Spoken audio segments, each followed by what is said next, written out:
orc, and you could be thinking about a pig orc, and so there is no imagined space. We're all imagining different things. And I was like, I'm sure there's something interesting to be said about this, but you're not saying it. You're not the one. Right, you're not saying it. I'm sure there's somewhere interesting to go with this, and this is not it. I'm just going to talk about gaming, and you can. And don't forget about those 40k orcs, man, because that's where I went. Right. Wow. Yeah. That's funny. Technically, I think aren't they fungus or something? I don't know. Yes. Warhammer 40k. Who knows? Cool. I've got my intro. Let's do this. Good morning, folks. I am Judd, affirmed by he, him pronouns. I'm here with my friends Thomas and Jay. We are here on the Actual Play channel. Profits generated by this channel are donated to the Palestinian Children's Relief Fund. Our Blue Sky info is on the screen if you want to look us up and see what we're up to. And we are here to say goodbye to a fun stream of games. We played kind of two arcs, one as lords and one as knights errant. We did not pluck every plot string or finish everything. We still don't really know where the Pearl Knight is, who's the High Lord, and that's fine. I kind of like that. I don't mind that at all. I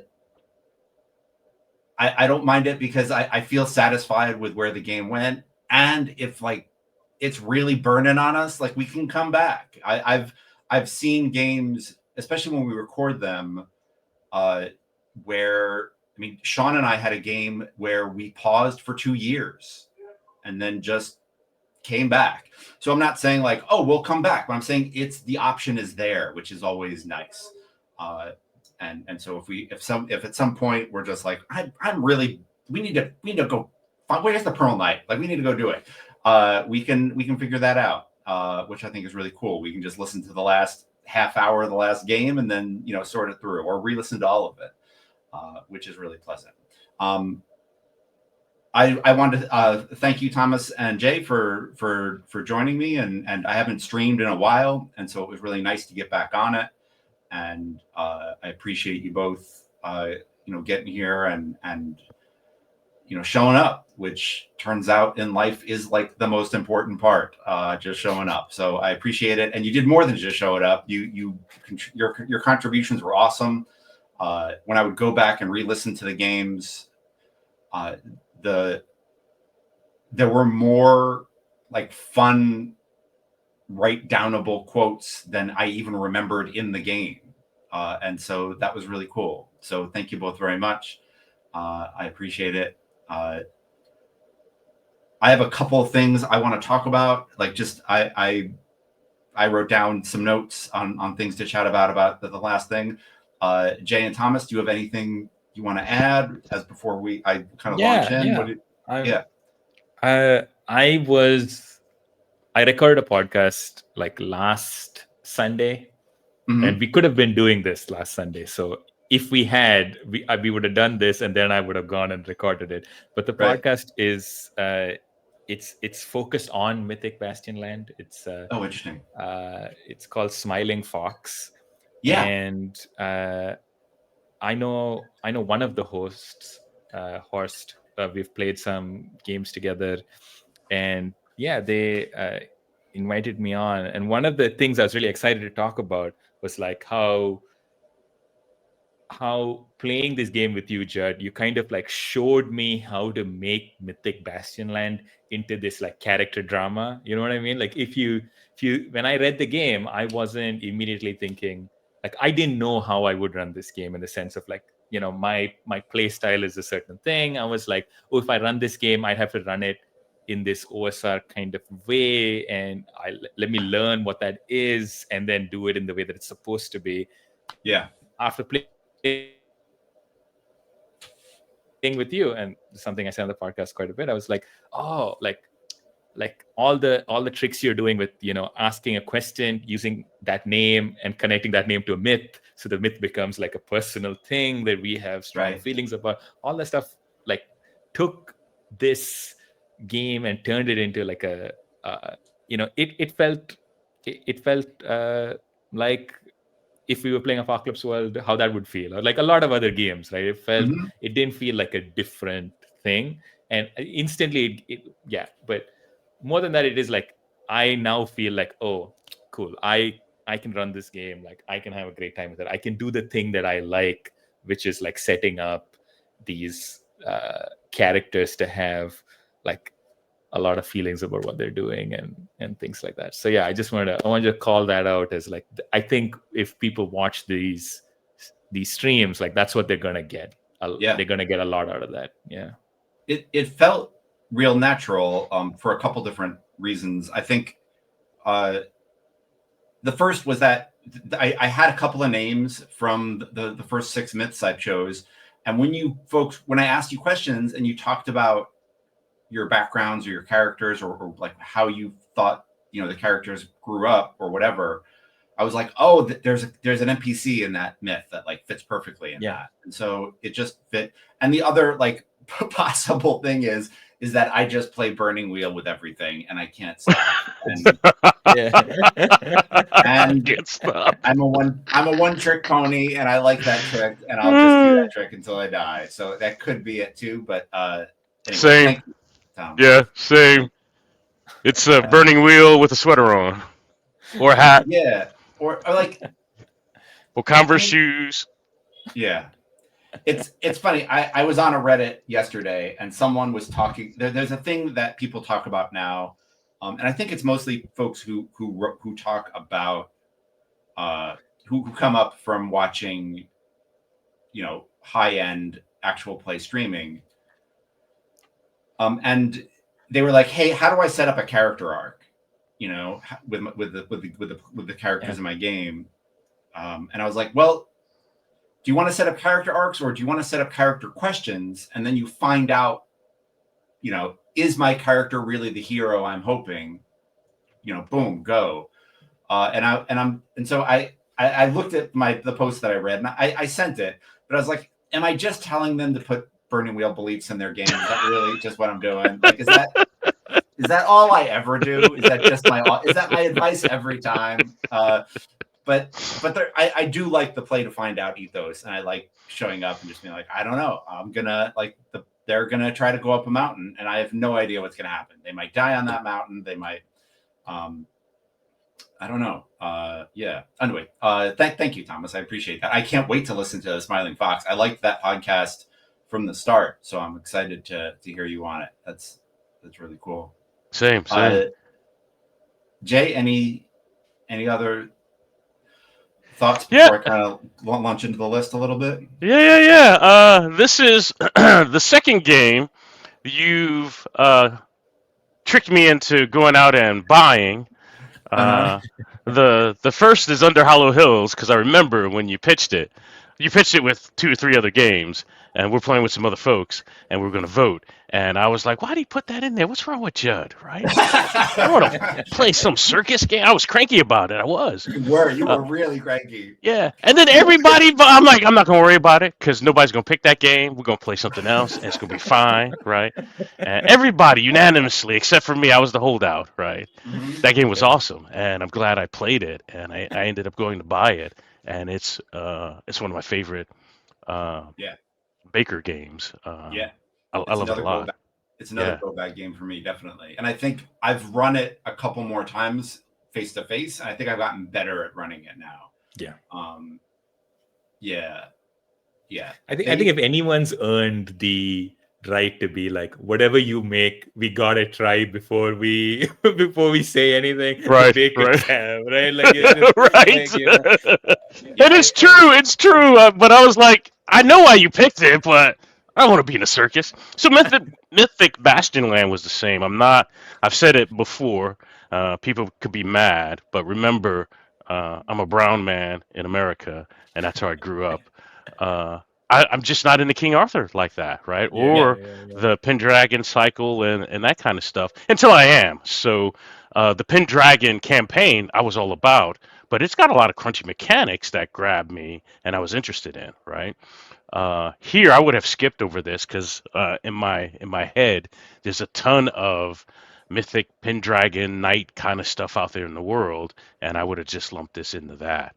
But you and I just got finished talking about the Green Knight and the things that we liked about that. And Yeah, when you yeah, invited me to play, my thought was, you're going to make it weird. And so I'm in, right? yeah. And this was awesome. I enjoyed it. Cool. Yeah, I feel like I mean, I don't know. Make it weird. Like, it's very rare. Where actually, not very rare. I've never had a role playing game where I was like, oh man, I made it too weird. I went too far. And maybe that's a challenge to myself. Maybe I just need to be pushing it harder. But like, I think, Yeah. I don't know. The weirder you go, I find the better it gets, and the more people, as long as you establish the setting and how things are working at first, getting weird is fun. I like how Mythic Bastionland helps you with that. I agree. Yeah. I think it's really cool, and it was fun to be, because it was funny while we were running this game. I ran like 2 other like kind of mini campaigns of it, and it was really cool. It just became like a go-to game in that time, and it's neat to see how people. I feel like there's a very similar thing that happened in a couple of different games where the emblematic version of it was when you all met the wolves and you were like, wait a minute, did the wolf just say mercy? What? Yeah. What? Yeah. And there was a similar thing that happened with a giant spider, where they were like, the spider has a herald. This isn't a spider. Like, what are you talking about? Wait a minute. I can't just think of this as a spider now. Like, now it's a person. And so there's a really interesting thing that happens where like something that you didn't think was necessarily a person, it becomes a person, and that's kind of cool. And then we have to figure out, like, is it a thing or is it a metaphor for the thing or what? Right. But yeah, it gets weird, and I love that. I think the way McDowell kind of synthesized myths and folklore and put it in those myths is really fun. And I'm shocked that there aren't myth sheets for just real, like, I would love a myth sheet for a D&D dragon and a hobgoblin empire over the hills, and an orc raiding band, and a beholder hidden under your city, and like all that. Like, I would love a myth sheet for just like really basic D&D stuff, just to show like, hey, this is how you do it, right? Here are 6 things that you can. Here are 6 steps to escalate, and you can use them or not. Because I think I'm sure folks who are watching this can look at the myths that we were playing with, and you can see that, like, sometimes things went out of order. Sometimes there were parts of the omens that just didn't get used, but I love the format. It's just a really fun, easy prep format, and I feel like in a world with so many new DMs in it and so many rookies trying to figure this stuff out, having a 1-page sheet with just all the names, all the stats, all the ideas on it, and then a bunch of tools to make up things in between is really cool. And I'm surprised that people aren't making myth sheets for just all kinds of things. Which is to say that I haven't had the time to do it yet. When I say, like, I'm surprised people aren't doing it, what I mean is that I'm too exhausted to do it. That is what it means. I'd love to. I've got a couple of things to talk about. I think we kind of have talked about one, which is Mythic Bastionland is like an item in my go bag when I go to cons or go to places where I think I might have to run a game, or I'm going to a gaming friend's house and they might say one night, hey, do you want to run something? I think Mythic Bastionland is going to be one of those games that goes in. But it was surprising to me how much the time slot, number one, worked for me and set up, honestly, my whole week. Like, it just helped my whole week go better, right? Because I woke up early on Sunday, and so I went to bed early on Sunday night, and so I got better sleep Monday. It just set up my weeks to go better, which is a weird thing to think about for a game, but it's very true. And I've been wanting to do like a brunch, breakfasty type game for a while, and it really is fun and different. I knew that playing at different times changes the game a bit, but yeah, I really liked it. I liked waking up. I know it's a different time for you, Thomas, but did the time work for you? Did it feel weird? Yeah. Did you feel like me and Jay were groggy and you were like, yeah, guys, all right, you come on, let's go. No, not at all. No, okay. Yeah, this is a really this is like early evening for me, right? So when we were playing, it was 8 for you and about 5:30 in the evening for me. So that was nice. Yeah, it's cool. It's a very nice time. And yeah, I have played morning games before, and they are super interesting. I think sometimes if they're too early, they do make you sleepy. Like in the middle of the day, you're like, oh, right. Now I feel like I did a lot, and it's only 2 p.m. outside. What the hell? But like, yeah, if you time them right, it's great. Yeah, definitely. Jay, is it even earlier for you? Like what? Yeah, I'm an hour earlier than you, so right. I'm coming up on 8. But This is my third consistent early morning game. My Twilight 2000 run, we did like 50 some odd sessions of that, and they were early Saturday morning. I think we played maybe at 9 Central Time, and that's when this whole phenomenon hit me that these games feel different. And my whole day is different, and I think I'm with you. I feel like I go into the week at a +2, right? Yeah. And so when you pitched it for that time slot, I thought that's great because I think I would play more games early morning if I could because it feels good. Yeah, it feels good. Cool. It's a different vibe.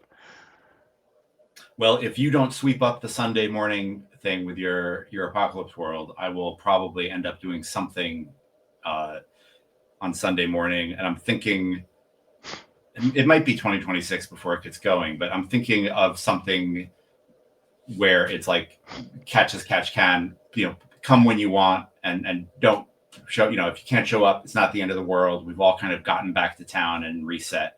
So that's the hope, but we'll figure that out as we go. And then there's another thing about like setting, and I feel it every time I do it. And I try to go back on it every time I do it. Because there was another game that I was running where a friend of mine, she hadn't gamed in a while, and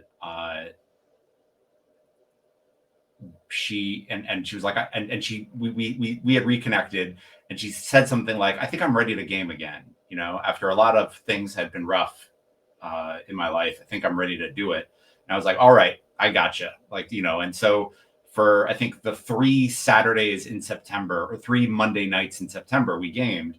And there's a thing in me that does not want a game to be finite. It just doesn't. And I don't know if it's ego or if it's like, well, the game's not supposed to end or what. And I felt it pull on me here too. I mean, we went longer than we said we were going to by quite a bit because I felt, I think we all agreed that like there was more to be done.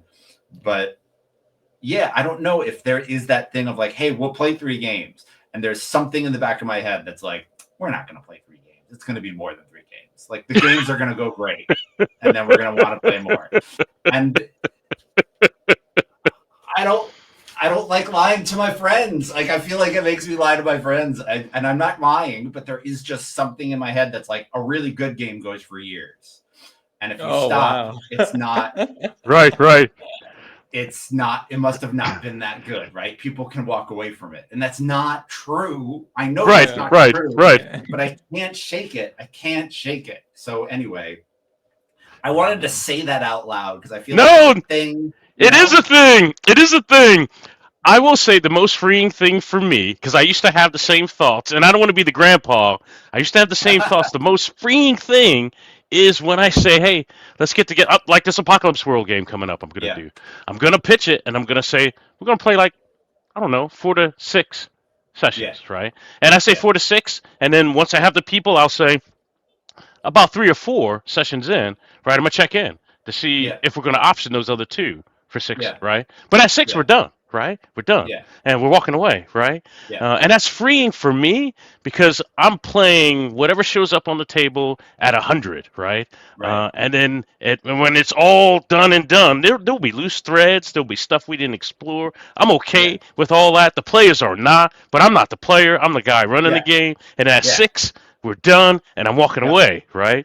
I've had folks try to option some more time, another session, all that other stuff. What I don't want, though, is the game to, I say, okay, let's do another 6, and then we don't get there. We do 2 out of that 6, or it fizzles off. And my experience is most games will fizzle out, right? Right. There are exceptions, right? There are some games. Well, the Twilight 2000 game was supposed to be 6 sessions and it ended up being 50 some odd games, right? So there are exceptions, but I think I feel freeing as the facilitator, as the GM, when I put a limit on it. Then I'm putting everything on the table. I'm playing. That dragon's going to show up, and I'm going to use it, right? I'm not holding it back, right? There's no. We don't have time to hold anything back, right? And I know when it's done, there'll be a lot of stuff left over, right? And I will let that moment kind of carry it into another arc like we did, right? Or not. And I'm okay with that. I'm good with that. Yeah. I've got a question for you, but I feel like I want to hand this to Thomas. Yeah, go Thomas. Every time Jay mentions his Twilight 2000 game, it's such a flex, right? You feel that, no, Judd? You feel it. He's like, I do. I did 50 sessions. 50-something games, yes. Over 50-something games, yes. It is. Man, it's totally a flex. So I don't know. Like, I guess I've never had this we'll play forever feeling ever. Like, that's not something from my childhood. It's not something that I feel nostalgic about. So my thing is always that I have this. It's either 2 things. It's either I'm a player in the game and then I just get the itch, like I want to run. Like, like I want to run the game. It's this feeling of like, okay, I've played enough. Like I've built up all this energy, like of just like, okay, now I need to run. And then I use up all that energy. Then I want to play for a bit. And then I want to run again. So it's that, that happens. The other thing that happens is that I am the kind of person, I'm like, oh, you know what? I want something new. Like I'm just like, okay, we did this. And sometimes I have to hold myself back to be like, no, let's finish the thing that we're doing before we jump to the new thing. Because otherwise I'm that kind of guy that's like, after 6, sessions, I'm like, cool, let's, what else do we want to play? And everyone else will be like, no, I don't think we're done yet. And I'm like, okay, we can. tell me when we're done. Like, tell me when we're done. And I mean that in the nicest way, right? Like, right. I'm always maybe the person who's like the most comfortable with like, oh, all of this stuff that we set up, that's okay if that doesn't get resolved, right? Like, Agreed. All right, Jay. So here's the question, Jay. Which is more of a success? Is the 50-something game more of a success, or if you run 6 and they're good games, and then you end on 6, like like I'm sure you've done both, right? So like, which is better? I guess is my question. So that's not hard, right? I enjoyed all 50 of those sessions, right? But it fizzled out, right? That's what happened, right? Right. I don't want to. So I'll say fizzled out, but but really it's a combination of real life events that happened Yeah. to real people, right? And you skip days, and we start to lose some things. So among those last sessions, right, we didn't. There's no ending there, right? Right. In my head, those guys are still hunkered down in the in a car, wherever my words are feeling this morning, wherever we dump bad cars that we can't use anymore, right? A Yeah. big old lot like that. They kind of turned that into their base camp. And then there's some, bad dudes with bad intent, kind of across the highway watching that lot. And winter has just begun. Like the first snowfall has just started. That's where we kind of ended things. And those guys are Yeah. stuck there forever, right? In my Yeah. head, right? Yeah. Uh, Oh, 6 that's interesting. and done. Those all have endings, right? Yeah. Yeah. And they're done, right? Even if the endings are no, they have endings, right? They may have threads that are open, but there's an ending there, right? Yeah. Our 2 arcs had endings. We still got questions. There's still stuff Yeah. happening, but Yeah. they're endings. So yeah, Agreed. I'm gonna take I will take the 6 session ending every Yeah. day, all day. Yeah. Yeah. Yeah. And I there's a thing that has happened to me in the past that I feel like we didn't do, but I've seen it. But we did have like a very strong first session. And so, and I felt like the rest of the games went great. But I've seen the thing, it happened to me in college where I ran maybe one of the best games I've ever run, like in my life, as a prelude in an Ars Magica game. And then like the whole rest of the campaign was chasing that feeling and never getting it, And so Yeah. I didn't feel like we did that. I felt like what ended up happening is like everyone was like, oh wow, combat is really cool and we really don't know what's going to happen. Awesome. And we just kind of embraced it and ran. But I had definitely seen those games where you have a great first session or a great early session, and then it's just chase the vibe and never quite get it. Right. But it felt more. It felt like, and it felt less like chase the vibe and more like, oh, cool, I see how this works, and us just like kind of going for it. Awesome. Yeah, I'm definitely like down the into the odd rabbit hole. I feel like the next game I picked up and have kind of like been tinkering with is Cairn, which is like definitely a sprout off of that tree. Right. And so yeah, I like it, and I like the way. Not like I love the way the combat works. It just is the choices you have, the way we all roll the dice and then look at them and see what happens is really cool. Like the only other game I've seen that with is another game I ran with Jay, which is Sorcerer, where you roll the dice and then, especially when it's like 3 or more people in combat, you kind of roll the dice and then you're like, you kind of look at it and you're like, okay, what just happened? And Right. you can kind of see it and make sense of it.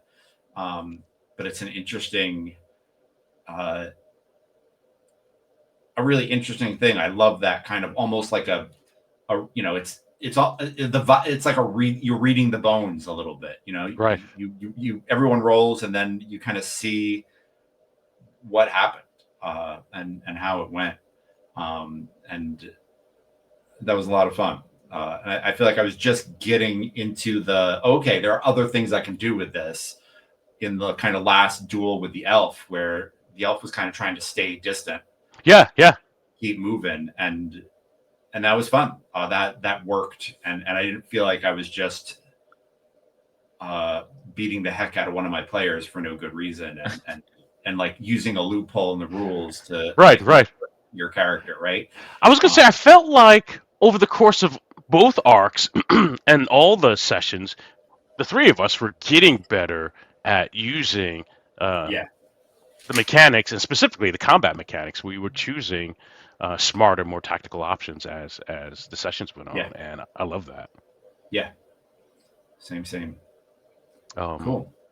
Yeah, one of my favorite Yeah, my favorite mechanic is to declare actions first, and then the dice determine how it plays out, and I love that all day long. Yeah. So. Yeah, it's fun. Yeah, I just love that. I love the lack of an initiative and the Right. dice as like a real symbol of chaos Right. and make a plan and then see how it goes.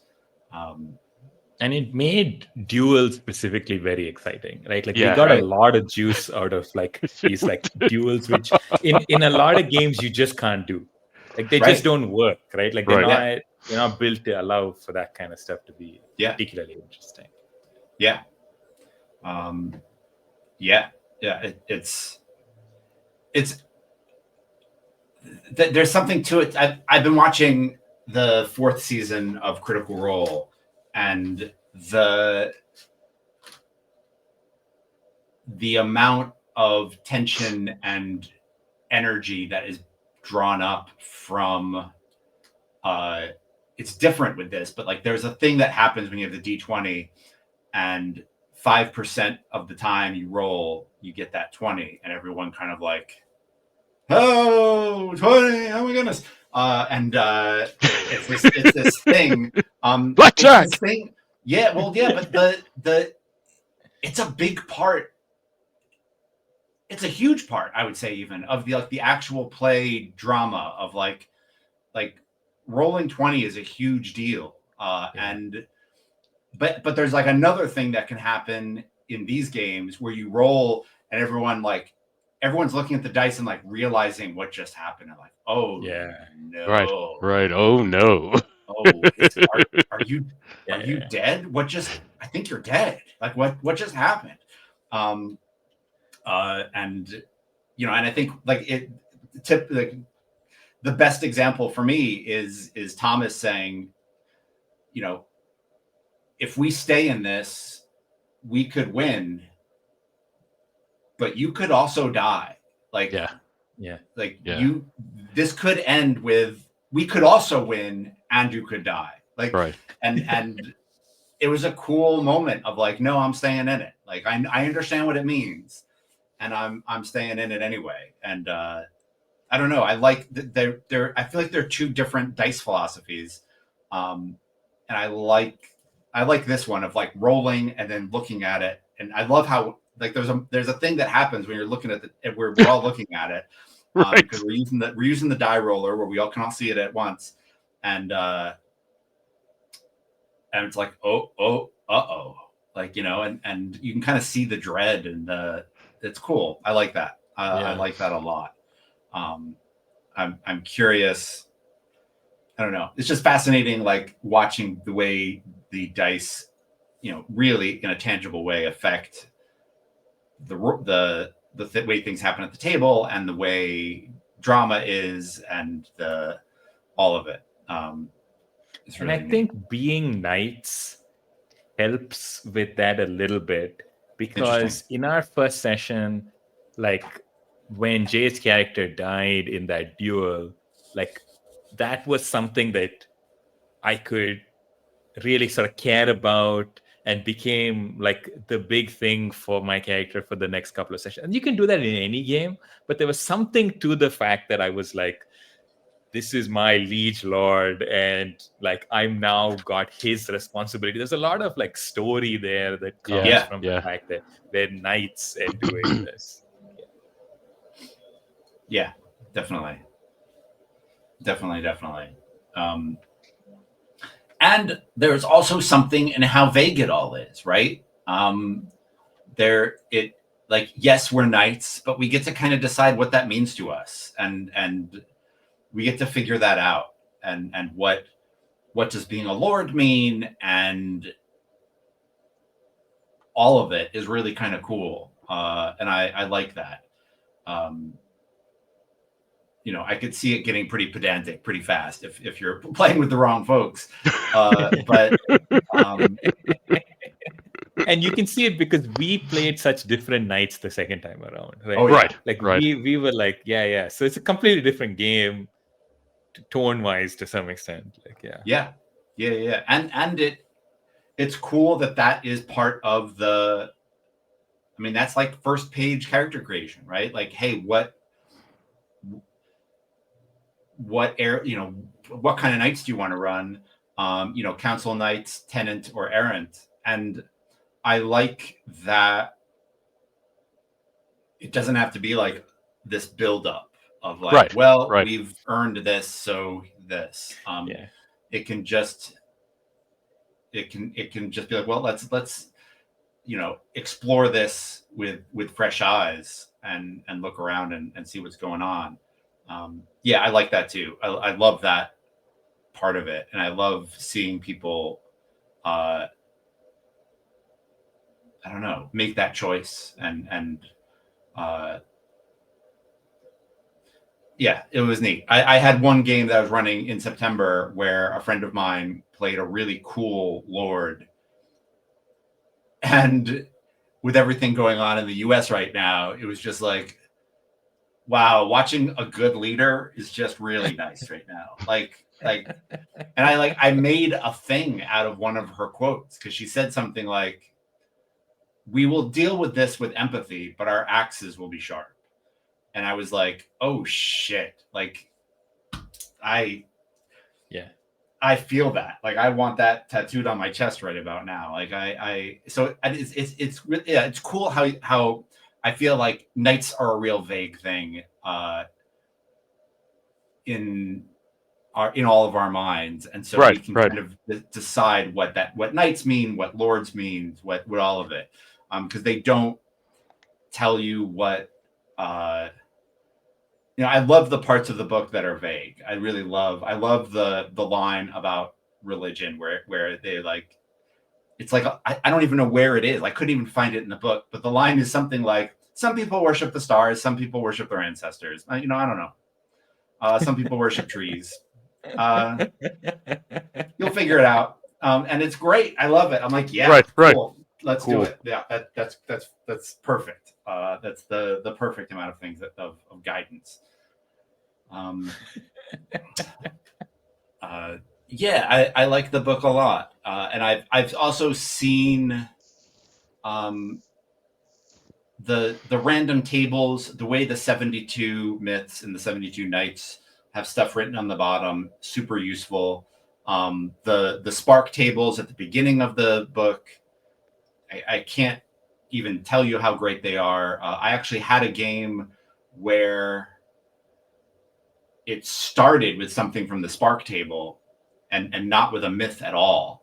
And for whatever reason, with the way the dice rolled, the players just weren't running into myths. And so I ended up making something out of the spark table. And there was just like this weird living fortress, that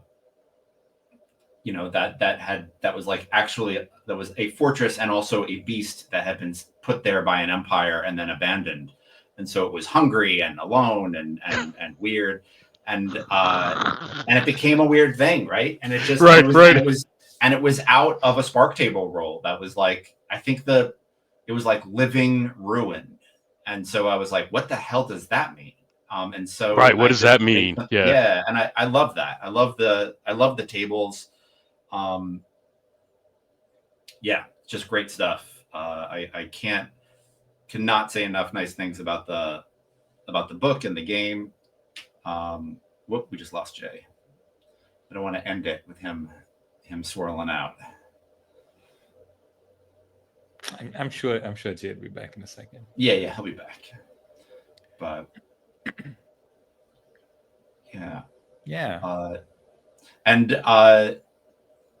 Thomas, I don't think you mentioned this on the air, but you're going to be on the Mythic Bastionland podcast, right? There's an unofficial.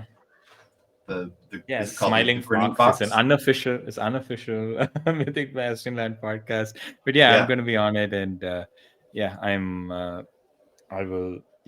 share that in the newsletter whenever it comes out. Cool. But awesome. Was there anything else that you wanted to talk about, Judd, in your list? No, I think I was just about to end it, and then Jay disappeared. So I don't want to end it now. You mentioned kind of having the itch to play. or run. Do you have any plans to run this, or? Even like, you know, that great moment where we were at the High Lord's castle in the second game, and you rolled on some tables, and there was this grand affair and like an assassin and things like that. And it was really funny moment because like I was like, that's nice, and let's focus on this. And then you had to pause and you made sure to tell the audience, listen, Thomas isn't screwing me over. That's not what's happening here. But I really like that, and I think that I'm potentially interested in like having a game that has this sort of like high intrigue sense, like in a castle, right? Of like, you know, and I also feel this is the kind of game where potentially you could play like the lords and the errant knights if you wanted, right? You could play lords, and then you could send knights out to do something, and then you could play the knights, and then you could jump back. You know, you can play this troop style or something. So I was just interested in like, could like a knight game that's focused on the castle, and that's ignoring a lot of good stuff with the myth. So I'm not sure we're gonna like. I still don't know how that fits, but like that's something I'm interested in. Like, you know, because I do think, like I said, we got so much fun out of duels and stuff like that, and that, you know, we could still have all of that stuff and things like that. I mean, I think it would be cool to have. So I feel like if I was setting that up, I would like have a couple of myths, like so they're the people of the castle who used to be knights, right? And so maybe you set up like a couple of myths that they've interacted with and left unfinished, and a couple that they've vanquished, right? And so like we've got that out there, and then some new stuff, and then go, you know, and there are so like if someone was like, hey, how should I run this? My advice is you can make your own map. If making your own map is fun, go make your own map. But if you have 15 minutes and you don't have time, you can go to the Mythic Bastionland subreddit and you can grab any number of maps, and some of them are beautiful. There was a map I grabbed for another game that was just more gorgeous than any map I would have ever made. And you can grab a map. Speaking of Dyson logos, we were talking about beautiful maps we were talking about earlier. You can go grab maps off of the Dyson logos website. There are maps that would fit this fit this vibe. And you know, you print it out, you write a bunch of stuff on it, and you go and you like figure out how to name stuff. And the Spark tables can help you name stuff, right? I think I didn't know what to name a castle, so I rolled on it, and it was like dark water, and so I was like, cool, this castle's named Blackmoat. Let's go. Like just keep it moving and use the tools that you've got. I love the idea of like a castle drama and just having a pile of knights on the table, right? And just, hey, pick a knight. And if you really want to make the players uncomfortable, put the knight back on the table. Cool. Someone else might play them next week, you know? Go the full. I mean, there are 3 games I think of that do that, right? The Grogs and Ars Magica, right? Ron Edwards' Circle of Hands, and Band of Blades. And like, it makes people very uncomfortable. Like it like there are gamers who are up to try anything, and they're like, oh wait, I hate this, you know? And so that's so fun. But I think it would be cool to just be like, the Knights Errant, anyone can play a Knights Errant, right? Because they're young and they're undeveloped, and so they're still figuring out who they are. I think that'd be kind of fun. Damn it, Jay. Every time I'm about to end this thing, you disappear. He's drawing it out. I think there's something definitely there, without a doubt. And I said what I said to, Thomas isn't messing up my day here, because I see so much when I'm on subreddits and I'm looking at new DMs. I see so much frustration, And there is like a very real feeling of, to some people,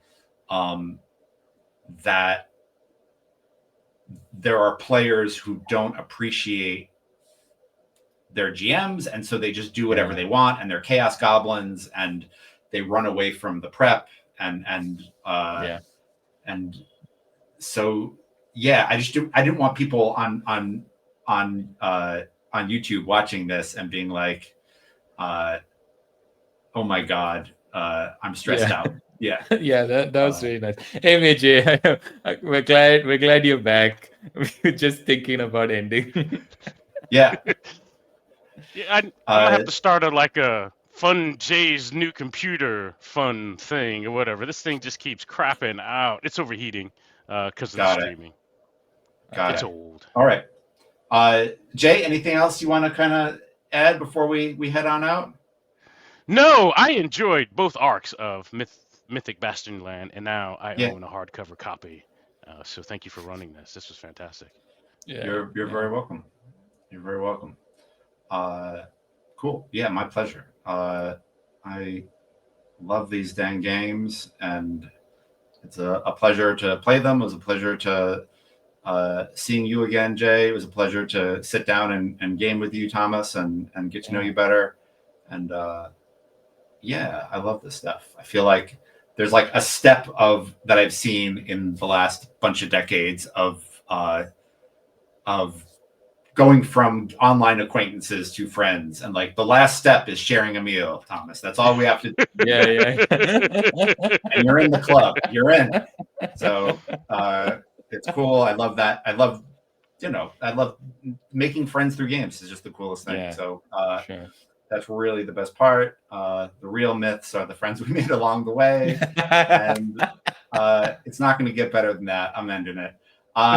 If you're watching this and you've watched our these two arcs of Mythic Bastionland we've run, thank you so much for watching. I really appreciate it. If you would like to leave a comment, ask a question, ask about how we did something or why we did something, I'm happy to answer. I love looking at that stuff and looking at the comments on our YouTube channel. So please do. And thank you so much. I really appreciate it. And thank you, Thomas and Jay, for contributing your imagination and your time. And we will see you again at the next game, folks. Thanks very much. See ya.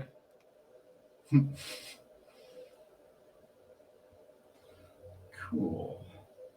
I think I can end it there. To the 5 people watching, thank you so much. Hope you have a good